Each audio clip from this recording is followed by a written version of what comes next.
Assalamualaikum warahmatullahi wabarakatuh, teman-teman. Apa kabar semuanya? Semoga sehat selalu ya. Nah, di sini kita akan belajar PKN nih dengan materi Demokrasi Indonesia. Ada yang tahu di sini apa itu Demokrasi Indonesia? Ya, demokrasi berasal dari bahasa Yunani yaitu demos dan kratos. Demos yang berarti rakyat dan kratos yang berarti kekuasaan.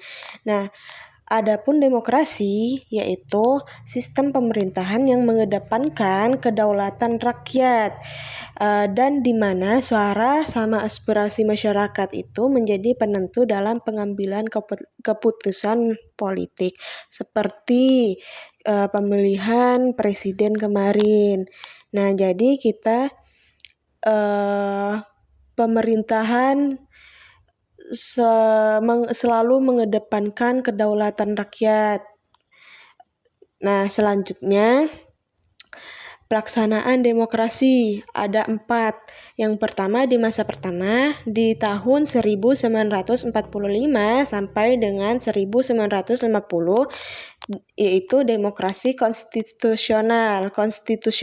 Nah, demokrasi ini di masa parlemen dan partai sangatlah menonjol, dan di masa yang kedua dari tahun 1959 dan sampai dengan 1965 yaitu demokrasi terpimpin. Mulainya masih ini dengan dikeluarkannya dekret presiden. Dalam praktiknya, masa ini berakhir dengan peristiwa G30S dan yang terjadi pada tanggal 30 September di tahun 1965. Di masa ketiga, di tahun 1998 hingga saat ini, secara garis besar, masa ini menggunakan landasan demokrasi konstitusional yang menonjol sistem presidensial. Nah, pada masa demokrasi ini dari tahun 1998 hingga saat ini, nah masa yang menggunakan landasan demokrasi konstitusional yang sangat menonjol. Nah, di masa yang terakhir, masa keempat dari tahunnya sama ya, dari tahun 1998 hingga saat ini, cenderung mengalami banyak perubahan. Partai politik baru bermunculan, pemilihan umum pun dilaksanakan secara langsung dan rutin. Jadi di masa ini negara sangat mengalami banyak perubahan dari partai politik yang bermunculan, pemilihan umum dan yang lainnya. Nah, selanjutnya ada prinsip demokrasi. Prinsip demokrasi ini terbagi menjadi 6. Yang pertama, keterlibatan warga negara dalam pembuatan keputusan. Jadi, pemerintahan tidak serta-merta mengambil keputusan sendiri. Jadi, harus melibatkan warga negara dalam pembuatan keputusan tersebut. Yang kedua, hal ini ditujukan untuk mengendalikan tindakan-tindakan para pemimpin politik. Disinilah pemilu menjadi salah satu bentuk partisipasi politik rakyat dalam pemerintahan.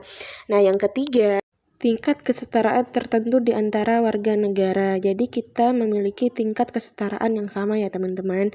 Nah, ada pun hal yang dimaksud dengan tingkat kesetaraan dari prinsip yang ketiga adalah persamaan politik, persamaan hukum, persamaan kesempatan. Nah, kita memiliki kesempatan yang sama. Adapun yang nomor 5 ini lanjutan dari yang nomor 4, persamaan ekonomi dan persamaan sosial atau persamaan hak. Jadi kita memiliki masyarakat Indonesia memiliki hak yang sama. Nah, yang keenam, kebebasan tersebut menyangkut hak-hak seperti hak politik, ekonomi, kesetaraan di depan umum, dan pemerintah, ekspresi kebudayaan, dan hak pribadi. Jadi kita bebas melaksanakan hal tersebut karena kita mempunyai hak tersebut. Kita sudah dikasih hak oleh pemerintah untuk memiliki itu semua. Nah, Adapun di sini selanjutnya ada jenis demokrasi. Demokrasi yang pertama adalah demokrasi konstitusional. Demokrasi ini yang berlandasan pada kebebasan individualisme. Jadi kita pada demokrasi ini kita memiliki kebebasan pada diri sendiri ya teman-teman. Nah, yang kedua ada demokrasi rakyat atau demokrasi proletar yang merupakan salah satu jenis demokrasi yang berhaluan dari Marxisme atau komunisme. Nah, selanjutnya ada demokrasi Pancasila. Demokrasi ini merupakan salah satu demokrasi yang ada di Indonesia. Demokrasi ini bersumber dari tatanan nilai sosial dan budaya yang berasaskan dengan musyawarah.